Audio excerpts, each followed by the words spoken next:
All right, whoever's out there, welcome to dropping in at Pipeline Audio number 112. So, this is more than 2 years I've been sticking with this, thankfully. So this is Apple-O-Getics. I don't know how I should say that, but you know what I'm saying. Apologetics, but it's the Apple kind. Because, you can never get too much crazy problems with Apple stuff, right? The link in the description will put you on here, and you can jump on here and join the chat, the voice chat, and tell me how Apple doesn't suck, and defend that on the air live if you dare. So, let's see. What do we got today? Let me pull it up. So, ToneLib GFX.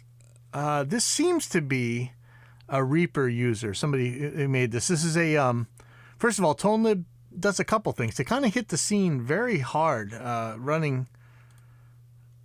They hit the ground running, that's for sure. They have something called ToneLib Jam, which is, it's like Guitar Pro. It's their own version of Guitar Pro. It's kind of gamified. I think it'll open Guitar Pro files and stuff.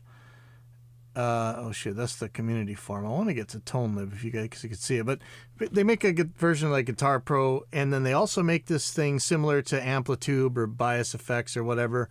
It's a pretty full-featured guitar amp simulator thing. It's got a bunch of heads, not as many as some of the other guys, maybe. It's got a lot of pedals, a lot of effects. They don't have a harmonizer as far as I know. They have a pitch shifter.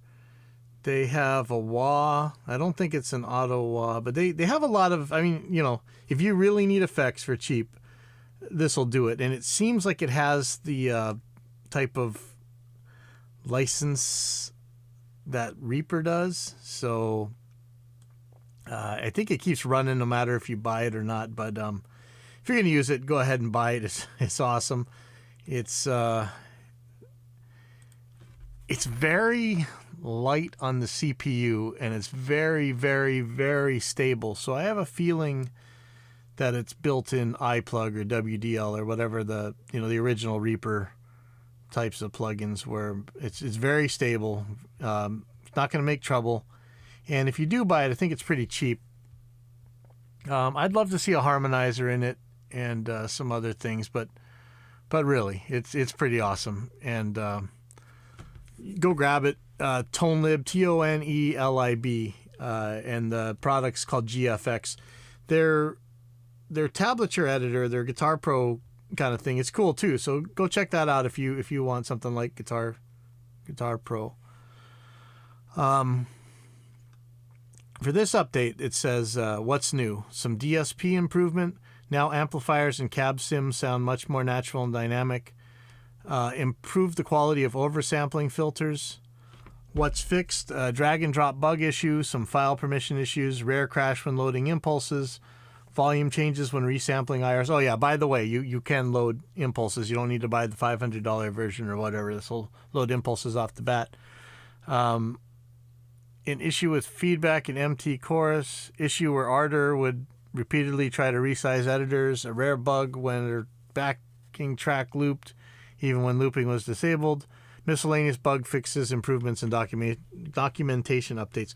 Honestly, I didn't have any trouble with this thing in the first place, so that's cool that they do that. I would love to see more models. I would love to see more amps. I'd love to see more effects. I'd love to see a little bit more from the effects interface, but really, this thing's awesome. I love it.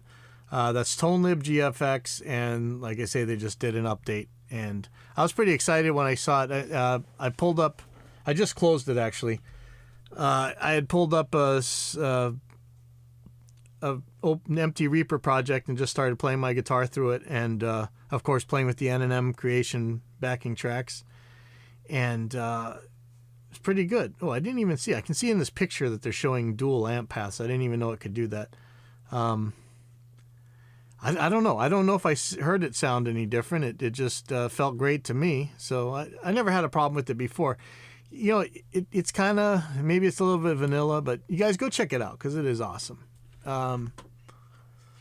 Next thing, so if you guys want to come in here, remember the link is in the description. Come in here and defend Apple, but I'm gonna say that Apple sucks, and how many times we had to go through this, and I never want to see a monopoly.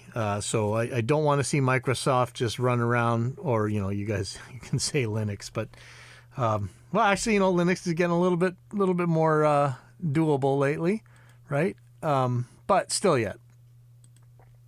I don't want to see Microsoft with the monopoly.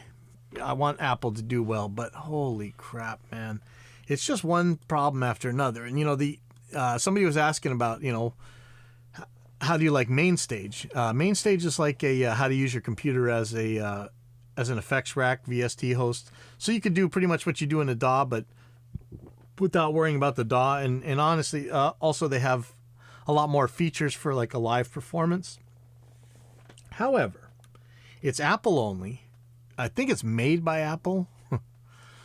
So I, suggest Gig Performer. Really, I had a little bit of trouble with Gig Performer, but every time I had to ask the developer, they answered me directly, and I don't think they knew who I was. They just answered me like they answer anybody else.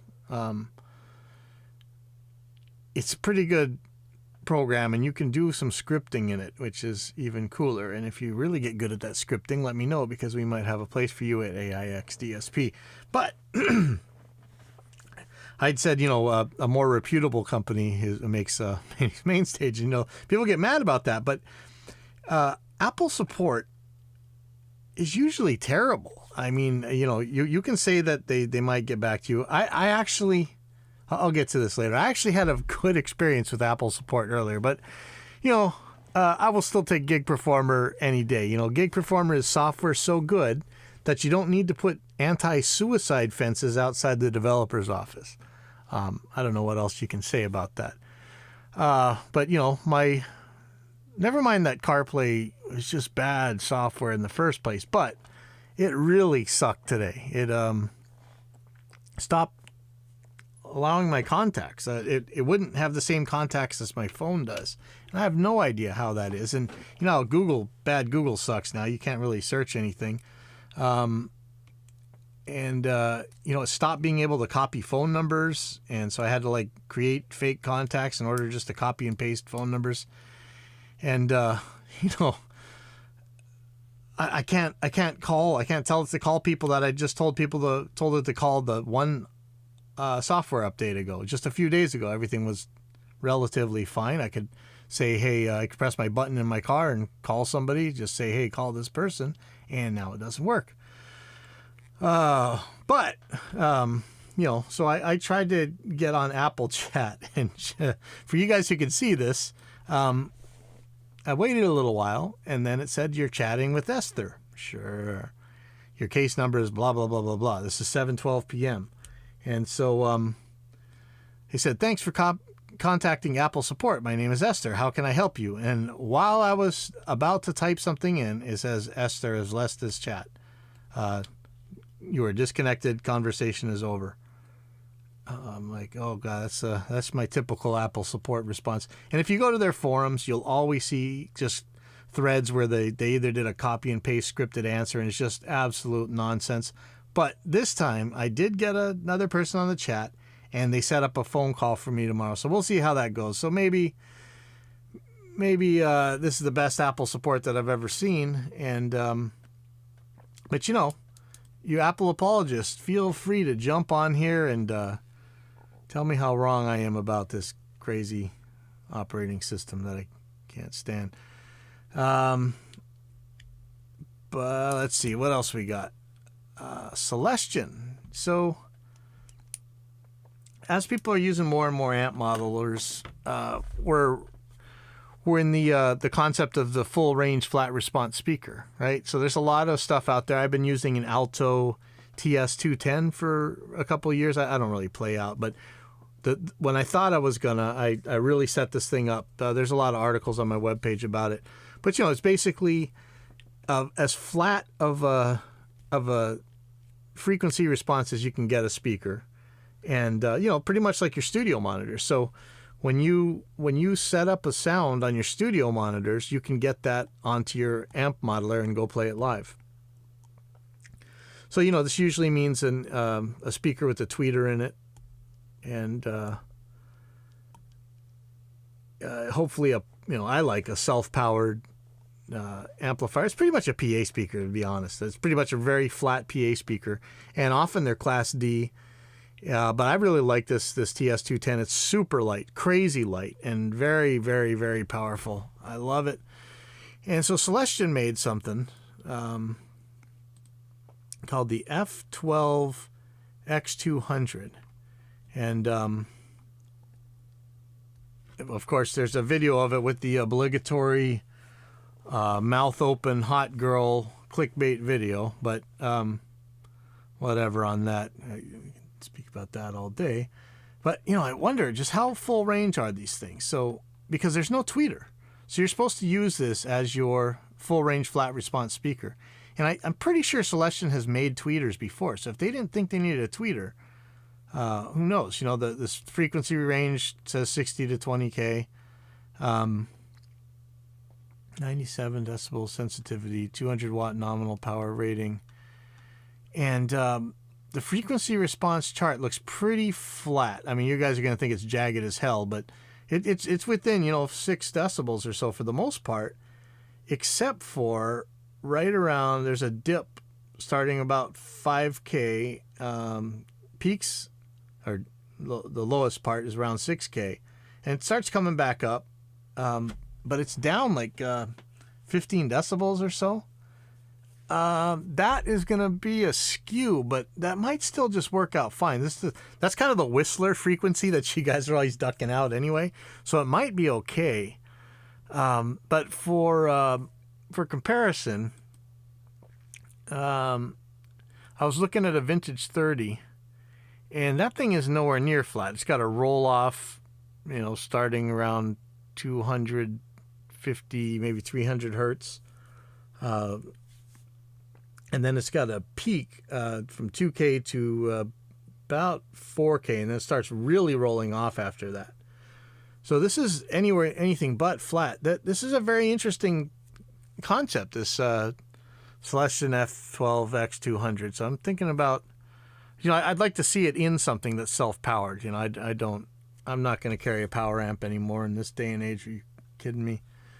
But it's something to look at. I'm not sure. Is there something with FR? I'm just going to put Celestion. See if Google comes up with anything.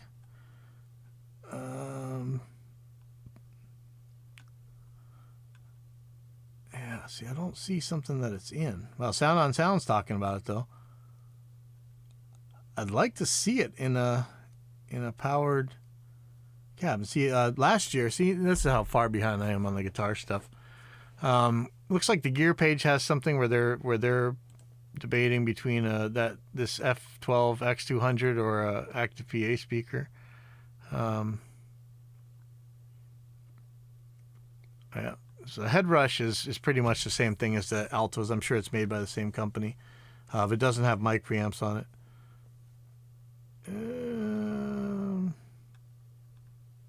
I don't know. Looks like people are fighting about it, but I'd like to try it. I'd like to see a self-powered speaker with this thing in it. What else do I got? Oh, there's an update to AV Convert, and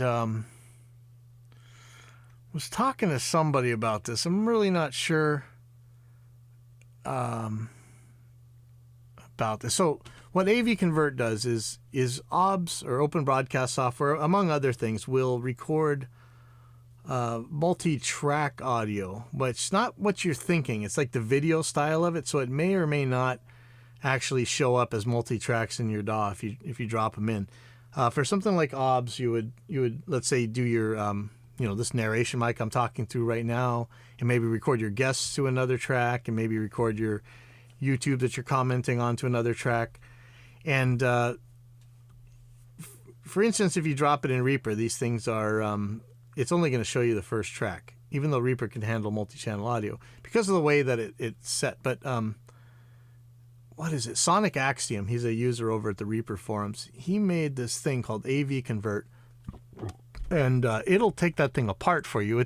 You have to do it by hand, but he just made an update to it. So this is me read what this is. Sorry. Super fast audio and video conversion transcoding via media file context menu, which means you can right click it in Windows Explorer or whatever, and you can do it from there. So it's pretty easy.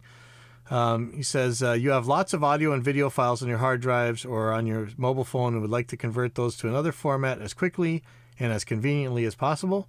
You are annoyed by using commercial apps because they are too complicated and expensive.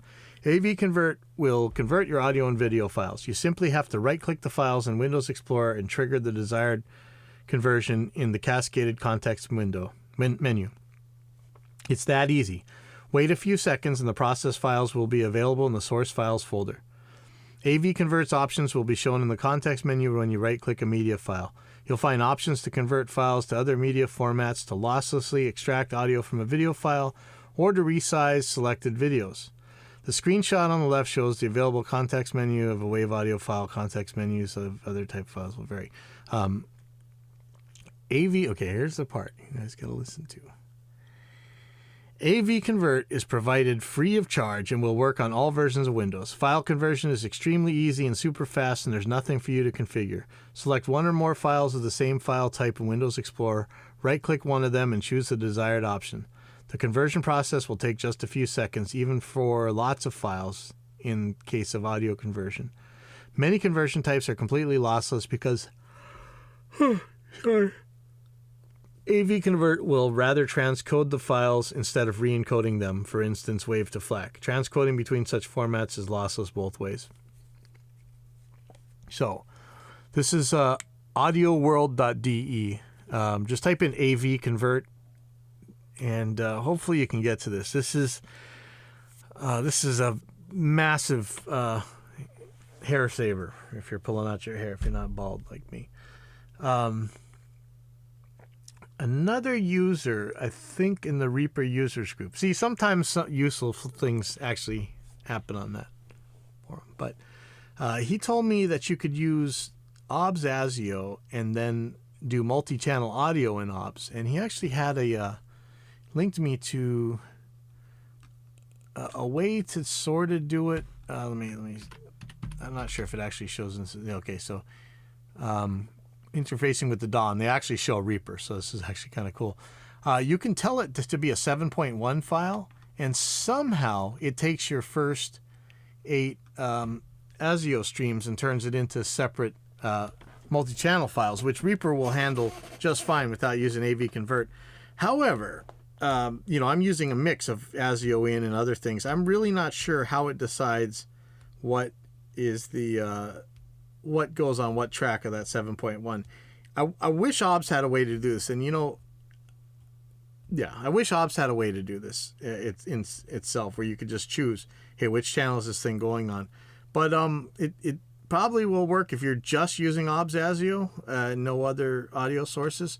Go for it. The way these guys are talking about using it with synchronous audio router, which we've talked about before. I'm going to pull that up. Synchronous audio router.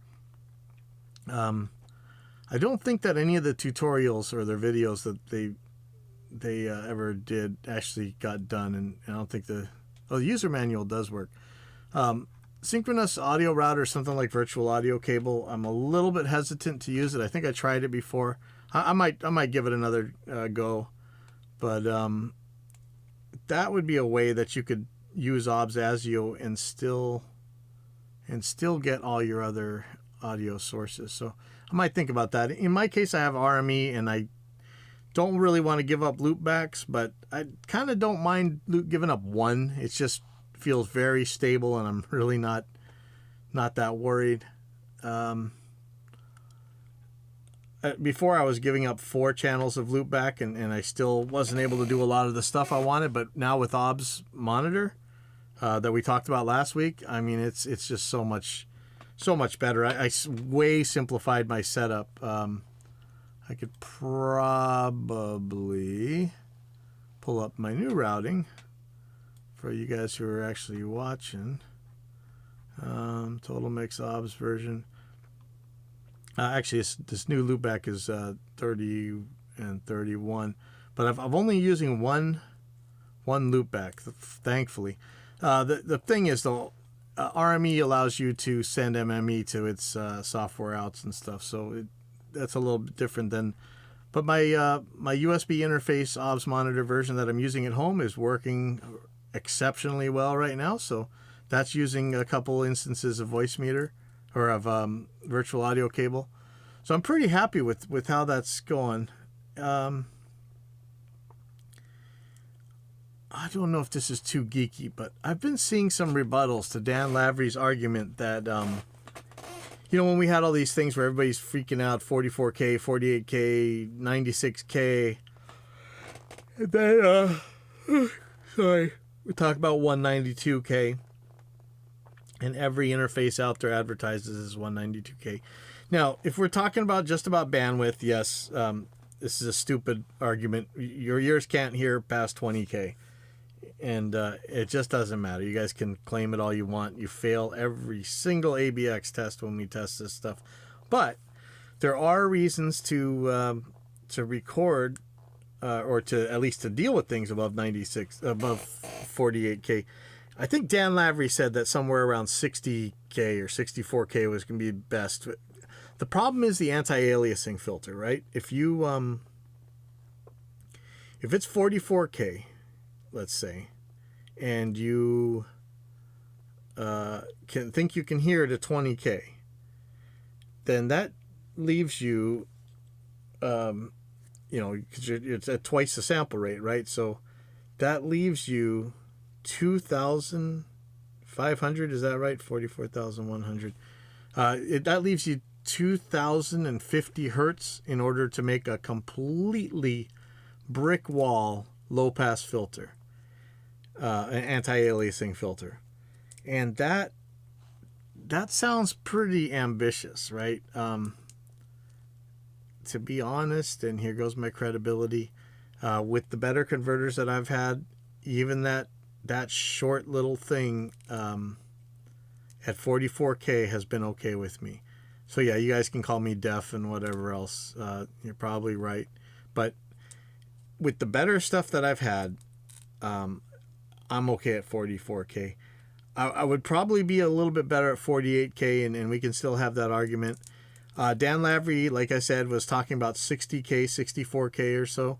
That gives you some speed. Like if you put up an EQ and you started showing the filter slope, you'd be surprised just how little space 2K is to get that filter into.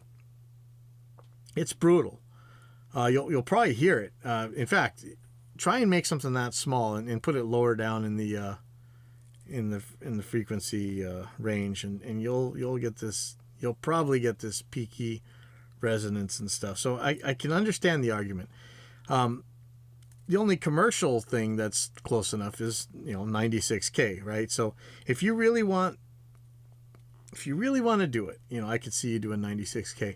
Now, Dan Lavery and a few others, and, I really trust Dan Lavery with this stuff, but, I want to hear, if people have actual scientific data to back things up, I want to hear it. He said that 192 kilohertz would be less accurate than a 96 kilohertz converter. And I never had any reason to go to 192 kilohertz, and I don't think anybody else ever has either. I think that anti-aliasing filter issue is done with the 96 kilohertz conversion. I don't use 96K. Remember, in 2000, me and Jimmy, we actually were one of the first studios out there to actually run everything in 96K. And it did it for a little while, and it just... back then, what did you have? A Pentium 4? That was about as strong as it got, right? That was it. And we did it for a little while, then just gave up and went back to 48K or 44K. I can't remember which. And lately, I've just been at 44K. Now I find out that YouTube is saying to use 44K. So, I don't know. I was thinking about going back to 48K. I don't know. But there are people claiming that Dan Lavery is wrong about that 192 kilohertz thing. And that the reason he was saying that is if you were to use the exact same components, then yeah, the 192 would be worse than 96K, but you should upgrade your components or whatever. But I think that he was saying that there's some limit, like, where we talk about thermal noise or shot noise or whatever, you can't get below a certain bit depth of signal to noise just because the electronics themselves have noise coming through them, right? So I think he was talking about something like that. And so I don't know. But what I do know is I don't think there's any benefit to running 192 kilohertz. So we laughed at it back then. I'm still laughing at it now. If you really want to run 96K, go for it. I don't. But, you can. Now, this isn't to say that there aren't benefits to oversampling. I don't see it as a benefit in recording. Of course, when you're doing nonlinear processes like distortion or compressors, you can create aliasing artifacts. And so you'll see a lot of compressors come with oversampling, anti-aliasing, whatever. We haven't yet. I'm sure that's coming with our stuff. But every time people talk about how destructive it is, I don't really hear it. I did a video on aliasing in compressors and distortions and stuff. And with the pathological file, I could show, it sounds like a spaceship taking off. It was just plain as day to hear this aliasing noise. But in real world use, I barely hear it. I do hear it when I'm trying out guitar sims and I'm doing like a double stop or whatever you call it, where you do it kind of like unison bends will actually show it. Now, it also sounds to me like intermodulation distortion, which is kind of what we expect to hear from a real amp, a real tube amp or whatever. You hear that kind of second note that's coming up with it. I swear, I'm pretty sure it's it's aliasing distortion or aliasing whatever, but I'm not positive. But I hear it in bias. I hear it in some of the Audio Assault stuff, except for if I turn on the anti-aliasing, like I make the oversampling go on, I think it goes away. But when I did the video on aliasing, I was showing that we went to like major up, like 8 times, 16 times, whatever. And it moved the aliasing up a little bit, but it wasn't complete. So I think Dan Lavery had actually said that you'll never get enough oversampling to make a compressor not have aliasing artifacts. But I just don't hear them, so I'm not super worried. If I do hear them, we'll figure out what in the world to do about it. But that was the 192 thing. I'm going to investigate this and see if I can't find if there's some responses from Dan Lavery or others. He's not, we don't like the argument from authority, right? Even though he is an authority. But I guess that's really it about that. The last thing is I got an MSI laptop, which I love. And I tried to order a charger for it, which is surprisingly hard to do. There were a couple on Newegg, but the chat person was less than confidence inspiring, so I'm really not sure if that one will fit. And they're expensive, man. They're not like a regular charger. And so Amazon had some that were questionable. MSI themselves sells them, and I was ready to pay the price. I go to order the thing, and then when it goes to state, I see District of Columbia, which for you non-US guys is not a state. It's I don't even know what it is, a territory or something, a district, I don't know. But Hawaii wasn't on there, and Hawaii is a state. So I wasn't able to order this thing. So I called them up, and they told me they sent me a manual ordering form. And it looked like the most archaic thing, like you would fax somebody from back in the day. I'm sure I'll get the numbers wrong, so I don't know what to do. If you know where I can get an MSI charger, this is for a Raider GE75. It needs the 230-watt power supply. please let me know, because I'd like to have a couple of them that I can leave at work and one leave in the bag, whatever. And man, it just, yeah, this sucks. I just want to order one. They were like half the price over at Newegg, but I don't know if they're gonna work, and they didn't have right angle plugs, which makes it even more of a pain. But maybe I'll suck it up. And but let me know if you know where I can get a good laptop charger that knows that Hawaii's a state. Let me know. But that's really all I got for this week, because I offered you Apple apologists to come on here and prove me wrong, and you didn't.